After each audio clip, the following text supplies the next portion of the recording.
عرب میں ہم مسلمانوں کی کمزوریوں سے فائدہ اٹھا چکے ہیں۔ مسلمان عورت شراب اور دولت سے اندھا ہو جاتا ہے۔ مسلمان کو مارنے کا بہترین طریقہ یہی ہے کہ اسے مسلمانوں کے ہاتھوں مرواؤ۔ مسلمانوں کو ذہنی عیاشی کا سامان مہیا کر دو تو وہ اپنے دین اور ایمان سے دستبردار ہو جاتے ہیں۔ تم مسلمانوں کا ایمان آسانی سے خرید سکتے ہو۔ اس نے عرب کے کئی امراء اور وزراء کی مثالیں دیں جنہیں صلیبیوں نے عورت، شراب اور دولت سے خرید لیا تھا اور انہیں اپنا درپردہ دوست بنا لیا تھا۔ کچھ دیر مسلمانوں کی کمزوریوں کے متعلق باتیں ہوئیں، پھر لڑکیوں کو آزاد کرانے کے عملی پہلوؤں پر غور ہوا۔ آخر یہ طے پایا کہ 20 نہایت دلیر آدمی اس کام کے لیے روانہ کیے جائیں اور وہ اگلی شام تک روانہ ہو جائیں۔ اسی وقت 4-5 کمانڈروں کو بلایا گیا۔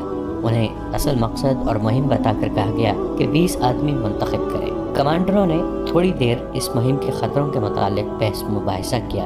ایک کمانڈر نے کہا، ہم پہلے ہی ایسی ایک فورس تیار کر رہے ہیں جو مسلمانوں کے کیمپوں پر شب خون مارا کرے گی اور ان کی متحرک فوج پر بھی رات کو حملے کر کے پریشان کرتی رہے گی۔ اس فورس کے لیے ہم نے چند ایک آدمی منتخب کیے ہیں، لیکن یہ آدمی 100% قابل اعتماد ہونے چاہئیں۔ آگسٹس نے کہا، وہ ہماری تمہاری نظروں سے اوجھل ہو کر یہ کام کریں گے۔ یہ بھی ہو سکتا ہے کہ وہ کچھ بھی نہ کریں اور واپس آ کر کہیں کہ وہ بہت کچھ کر کے آئے ہیں۔ آپ یہ سن کر حیران ہوں گے، ایک کمانڈر نے کہا، کہ ہماری فوج میں ایسے سپاہی بھی ہیں جنہیں ہم نے جیل خانوں سے حاصل کیا ہے۔ یہ ڈاکو، چور اور راہزن تھے۔ انہیں بڑی بڑی لمبی سزائیں دی گئی تھی۔ انہیں جیل خانوں میں مرنا ہی تھا۔ ہم نے ان سے بات کی تو وہ جوش و خروش میں فوج میں آ گئے۔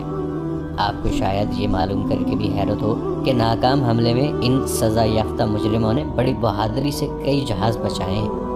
میں لڑکیوں کو مسلمانوں سے آزاد کرنے کی مہم میں ایسے 3 آدمی بھیجوں گا۔ مورخوں نے لکھا ہے کہ مسلمانوں میں عیش و عشرت کا رجحان بڑھ گیا اور اتحاد ختم ہو رہا تھا۔ عیسائیوں نے مسلمانوں کو اخلاقی تباہی تک پہنچانے میں ذہنی عیاشی کا ہر سامان مہیا کیا۔ اب انہیں یہ توقع تھی کہ مسلمانوں کو ایک ہی حملے میں ختم کر دیں گے۔ چنانچہ ان کے خلاف عیسائی دنیا میں نفرت کی طوفانی مہم چلائی گئی اور ہر کسی کو اسلام کے خلاف جنگ میں شریک ہونے کی دعوت دی گئی۔ اس کے جواب میں معاشرے کے ہر شعبے کے لوگ صلیبی لشکر میں شامل ہونے لگے۔ ان میں پادری بھی شامل ہوئے اور عادی مجرم بھی گناہوں سے توبہ کر کے مسلمانوں کے خلاف مسلح ہو گئے۔ بعض ملکوں کے جیل خانوں میں جو مجرم لمبی قید کی سزائیں بھگت رہے تھے وہ بھی فوج میں بھرتی ہو گئے۔ ان مجرموں کے متعلق عیسائیوں کا تجربہ غالباً اچھا تھا، جس کے پیش نظر ایک کمانڈر نے لڑکیوں کو آزاد کرانے اور صلاح الدین کو قتل کرنے کے لیے قیدی مجرموں کا انتخاب کیا تھا۔ صبح تک 20 انتہائی دلیر اور ذہین آدمی چن لیے گئے۔ ان میں میگنا نامریوس بھی تھا، جسے روم کے جیل خانے سے لایا گیا تھا۔ اس جاسوس کو جو ڈاکٹر کے بحروب میں سلطان ایوبی کے کیمپ میں رہا اور فرار ہو کر آیا تھا، اس کمانڈو پارٹی کا کمانڈر اور گائیڈ مقرر کیا گیا۔ اس پارٹی کو یہ مشن دیا گیا کہ لڑکیوں کو مسلمانوں کی قید سے نکالنا ہے۔ اگر رابن اور اس کے 4 ساتھیوں کو بھی آزاد کرایا جا سکے تو کرا لینا، ورنہ ان کے لیے کوئی خطرہ مول لینے کی ضرورت نہیں۔ دوسرا مشن یہ تھا کہ صلاح الدین کو قتل کیا جائے۔ اس پارٹی کو کوئی عملی ٹریننگ نہ دی گئی، صرف زبانی ہدایات اور ضروری ہتھیار دے کر اسی روز ایک بادبانی کشتی میں ماہی گیروں کے بیس میں روانہ کر دیا گیا۔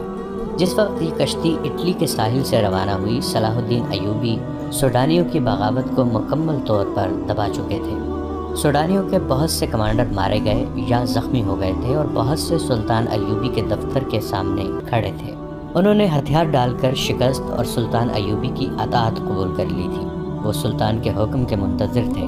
سلطان اندر بیٹھے اپنے سالاروں وغیرہ کو احکام دے رہے تھے۔ علی بن سفیان بھی وہیں موجود تھا۔ اس فتح میں اس کا بہت عمل دخل تھا۔ صلیبیوں کو شکست دینے میں بھی اس کے نظام جاسوسی نے بہت کام کیا تھا، بلکہ یہ دونوں کامیابیاں جاسوسی کے نظام کی ہی کامیابیاں تھیں۔ سلطان ایوبی کو جیسے اچانک کچھ یاد آ گیا۔ انہوں نے علی بن سفیان سے کہا، علی، ہمیں ان جاسوس لڑکیوں اور ان کے ساتھیوں کے متعلق سوچنے کا وقت ہی نہیں ملا۔ وہ ابھی تک ساحل پر قیدی کیمپ میں ہیں۔ ان سب کو فوراً یہاں لانے کا بندوبست کرو اور تہہ خانے میں ڈال دو۔ میں ابھی پیغام دیتا ہوں۔ علی بن سفیان نے کہا، ان سب کو یہاں پہرے میں بلوا لیتا ہوں۔ سلطان، آپ شاید 7ویں لڑکی کو بھول گئے ہیں۔ وہ سوڈانیوں کے کماندار بالیان کے پاس تھی۔ اس لڑکی سے جاسوسیوں اور بغاوت کا انکشاف ہوا تھا۔ میں دیکھ رہا ہوں کہ باسیان ان کمانداروں میں سے نہیں ہے جو باہر موجود ہیں، اور وہ زخمیوں میں بھی نہیں ہے۔ بلکہ مرے ہوئے بھی میں دیکھ چکا ہوں، وہاں بھی وہ موجود نہیں۔ مجھے شک ہے کہ ساتویں لڑکی جس کا نام فخر المصری نے موبی بتایا ہے، بالیان کے ساتھ کہیں روپوش ہو گئی ہے۔ اپنا شک رفع کرو علی، سلطان ایوبی نے کہا۔ یہاں مجھے اب تمہاری ضرورت نہیں۔ بالیان لاپتہ ہے تو بحرہ روم کی طرف نکل گیا ہوگا۔ صلیبیوں کے سوا اسے کون پناہ دے سکتا ہے؟ بہرحال ان جاسوسوں کو تہہ خانوں میں ڈالو اور اپنے جاسوس فوراً تیار کر کے سمندر پار بھیج دو۔ زیادہ ضروری تو یہ ہے کہ اپنے جاسوس اپنے ہی ملک میں پھیلا دیے جائیں۔ یہ مشورہ دینے والا سلطان نور الدین زنگی کی بھیجی ہوئی فوج کا سالار تھا۔ اس نے کہا، ہمیں صلیبیوں کی طرف سے اتنا خطرہ نہیں جتنا اپنے مسلمان امراء سے ہے۔ اپنے جاسوس ان کے حرموں میں داخل کر دیے جائیں تو بہت سی سازشیں بے نقاب ہو جائیں گی۔ اس نے تفصیل سے بتایا کہ یہ خود ساختہ حکمران کس طرح صلیبیوں کے ہاتھوں میں کھیل رہے ہیں۔ سلطان زنگی رحمۃ اللہ علیہ اکثر پریشان رہتے ہیں کہ باہر کے حملوں کو روکیں یا اپنے گھر کو اپنے ہی چراغ سے جلنے سے بچائیں۔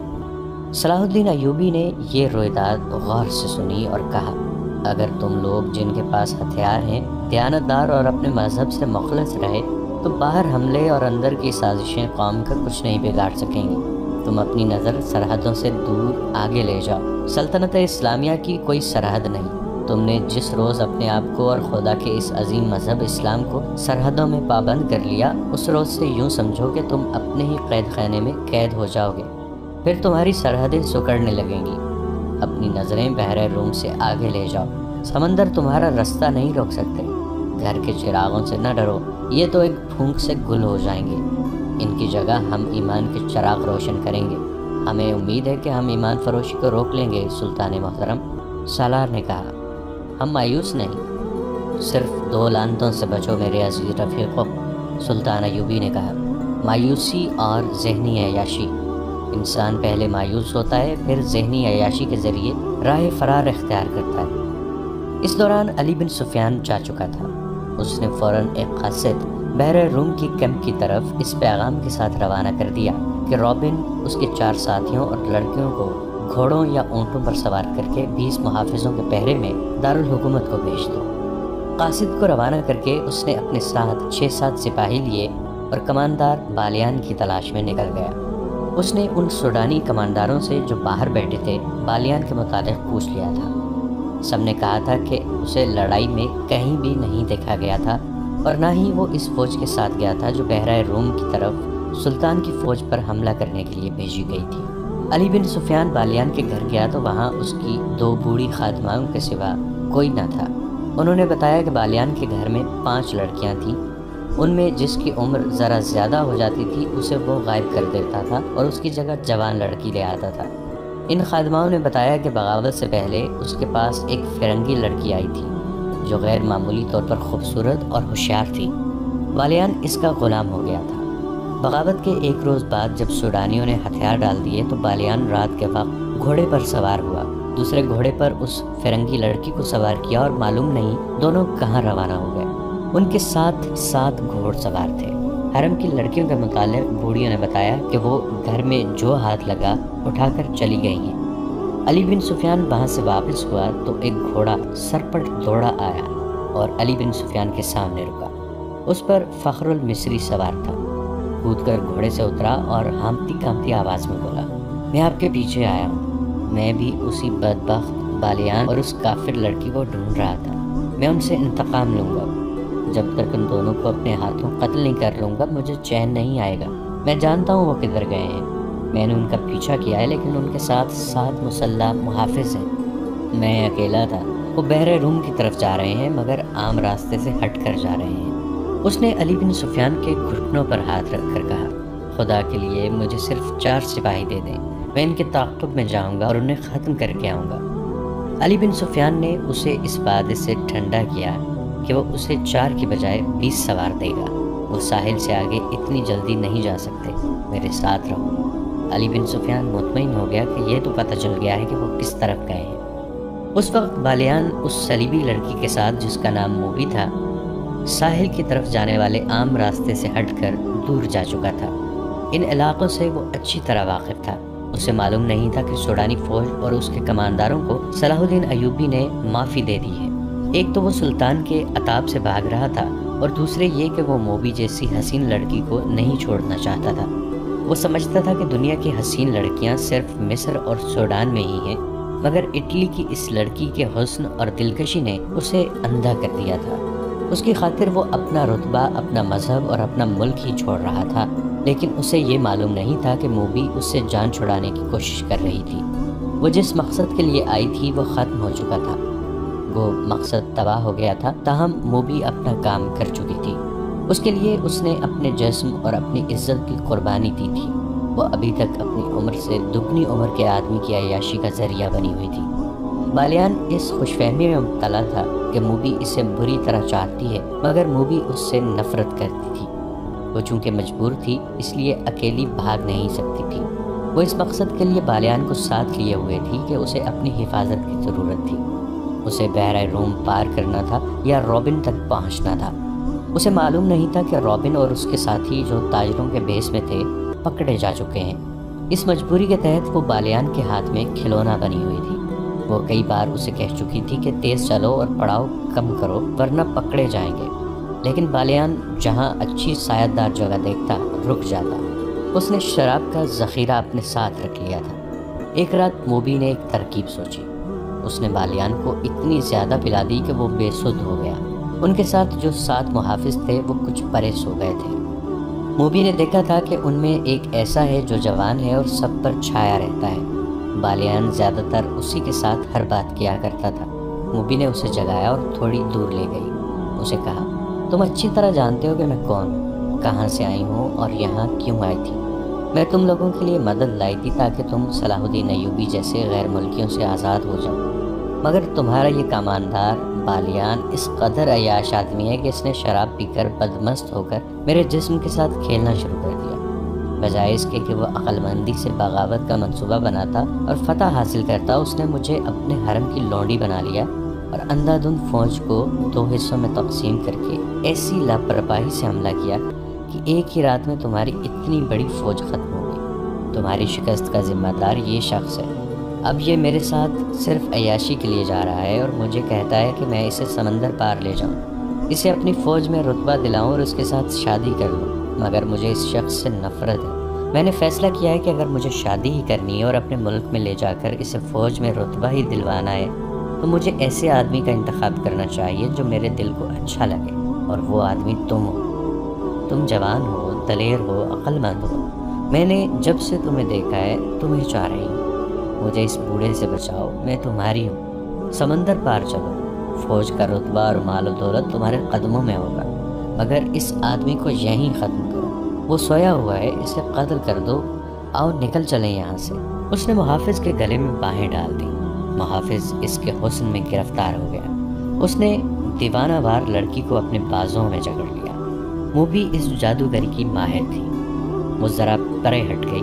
محافظ اس کی طرف بڑھا تو عقب سے ایک برچھی اس کی پیٹھ میں اتر گئی۔ اس کے منہ سے ہائے نکلی اور وہ پہلو کے بل لڑک گیا۔ برچھی اس کے پیٹھ سے نکلی اور اسے آواز سنائی دی، نمک حرام کو زندہ رہنے کا حق نہیں۔ لڑکی کی چیخ نکل گئی۔ وہ اٹھی اور اتنا ہی کہنے پائی کہ تم نے اسے قتل کر دیا ہے کہ پیچھے سے ایک ہاتھ نے اس کے بازو کو جکڑ لیا اور جھٹکا دے کر اپنے ساتھ لے گیا۔ اسے بالیان کے پاس پھینک کر کہا، ہم اس شخص کے پالے ہوئے دوست ہیں، ہماری زندگی اسی کے ساتھ ہے۔ تم ہم میں سے کسی کو اس کے خلاف گمراہ نہیں کر سکتی۔ جو گمراہ ہوا اس نے سزا پا لی ہے۔ بالیان شراب کے نشے میں بے ہوش پڑا تھا۔ تم لوگوں نے یہ بھی سوچا ہے کہ تم کہاں جا رہے ہو؟ موبی نے پوچھا۔ سمندر میں ڈوبنے، ایک نے جواب دیا۔ تمہارے ساتھ ہمارا کوئی تعلق نہیں ہے، جہاں تک بالیان جائے گا ہم وہیں تک جائیں گے۔ اور وہ دونوں جا کر لیٹ گئے۔ دوسرے دن بالیان جاگا تو اسے رات کا واقعہ بتایا گیا۔ موبی نے کہا کہ وہ مجھے جان کی دھمکی دے کر اپنے ساتھ لے گیا تھا۔ بالیان نے اپنے محافظوں کو شاباش دی، مگر ان کی یہ بات سنی انسنی کر دی کہ یہ لڑکی اسے گمراہ کر کے لے گئی تھی اور انہوں نے اس کی باتیں سنی تھی۔ وہ موبی کے حسن اور شراب میں مدہوش ہو کر سب کچھ بھول گیا۔ موبی نے اسے ایک بار پھر کہا کہ تیز چلنا چاہیے، مگر بالیان نے پرواہ نہ کی۔ وہ اپنے آپ میں نہیں تھا۔ موبی اب آزاد نہیں ہو سکتی تھی۔ اس نے دیکھ لیا تھا کہ یہ لوگ اپنے دوستوں کو قتل کرنے سے بھی گریز نہیں کرتے۔ علی بن سفیان نے نہ جانے کیا سوچ کر ان کا تعاقب نہ کیا۔ بغاوت کے بعد حالات کو معمول پر لانے کے لیے وہ سلطان ایوبی کے ساتھ بہت مصروف ہو گیا تھا۔ ساحل کے کیمپ سے رابن، اس کے 4 ساتھیوں اور 6 لڑکیوں کو 15 محافظوں کی گارڈ میں قاہرہ کے لیے روانہ کر دیا گیا۔ قاصد ان سے پہلے روانہ ہو چکا تھا۔ قیدی اونٹوں پر تھے اور گارڈ گھوڑوں پر۔ وہ معمول کی رفتار پر جا رہے تھے اور معمول کے مطابق پڑاؤ کر رہے تھے۔ وہ بے خوف و خطر جا رہے تھے۔ وہاں کسی دشمن کے حملے کا ڈر نہیں تھا۔ قیدی نہتے تھے اور ان میں 6 لڑکیاں تھیں۔ کسی کے بھاگنے کا بھی ڈر نہیں تھا، مگر وہ یہ بھول رہے تھے کہ یہ قیدی تربیت یافتہ جاسوس ہیں، بلکہ یہ لڑاکا جاسوس تھے۔ ان میں جو تاجروں کے بھیس میں پکڑے ہوئے تھے وہ منجے ہوئے تیر انداز اور تیغ زن تھے، اور لڑکیاں محض لڑکیاں نہیں تھیں جنہیں وہ کمزور عورت سمجھ رہے تھے۔ ان لڑکیوں کی جسمانی دلکشی، یورپی رنگت کی جاذبیت، جوانی اور ان کی بے حیائی ایسے ہتھیار تھے جو اچھے اچھے جابر حکمرانوں سے ہتھیار ڈلوا لیتے تھے۔ مسلمانوں کا کمانڈر مصری تھا۔ اس نے دیکھا کہ ان 6 میں سے ایک لڑکی اس کی طرف دیکھتی رہتی ہے، اور وہ جب اسے دیکھتا ہے تو لڑکی کے ہونٹوں پر مسکراہٹ آ جاتی ہے۔ یہ مسکراہٹ اس مصری کو موم کر رہی تھی۔ شام کے وقت انہوں نے پہلا پڑاؤ کیا تو سب کو کھانا دیا گیا۔ اس لڑکی نے کھانا نہ کھایا۔ کمانڈر کو بتایا گیا تو اس نے لڑکی کے ساتھ بات کی۔ لڑکی اس کی زبان بولتی اور سمجھتی تھی۔ لڑکی کے آنسو نکل آئے۔ اس نے کہا کہ وہ اس کے ساتھ علیحدگی میں بات کرنا چاہتی ہے۔ رات کو جب سب سو گئے تو کمانڈر اٹھا۔ اس نے لڑکی کو جگایا اور الگ لے گیا۔ لڑکی نے اسے بتایا کہ وہ ایک مظلوم لڑکی ہے اور اسے فوجیوں نے ایک گھر سے اغوا کیا اور اپنے ساتھ رکھا۔ پھر اسے جہاز میں اپنے ساتھ لائے، جہاں وہ ایک افسر کی داشتہ بنی رہی۔ دوسری لڑکیوں کے متعلق اس نے بتایا کہ ان کے ساتھ اس کی ملاقات جہاز میں ہوئی تھی۔ انہیں بھی اغوا کر کے لایا گیا تھا۔ اچانک جہازوں پر آگ برسنے لگی اور جہاز جلنے لگا۔ ان لڑکیوں کو ایک کشتی میں بٹھا کر سمندر میں ڈال دیا گیا۔ کشتی انہیں ساحل پر لے آئی، جہاں انہیں جاسوس سمجھ کر قید میں ڈال دیا گیا۔ یہ وہی کہانی تھی جو تاجروں کے بھیس میں جاسوسوں نے ان لڑکیوں کے متعلق صلاح الدین ایوبی کو سنائی تھی۔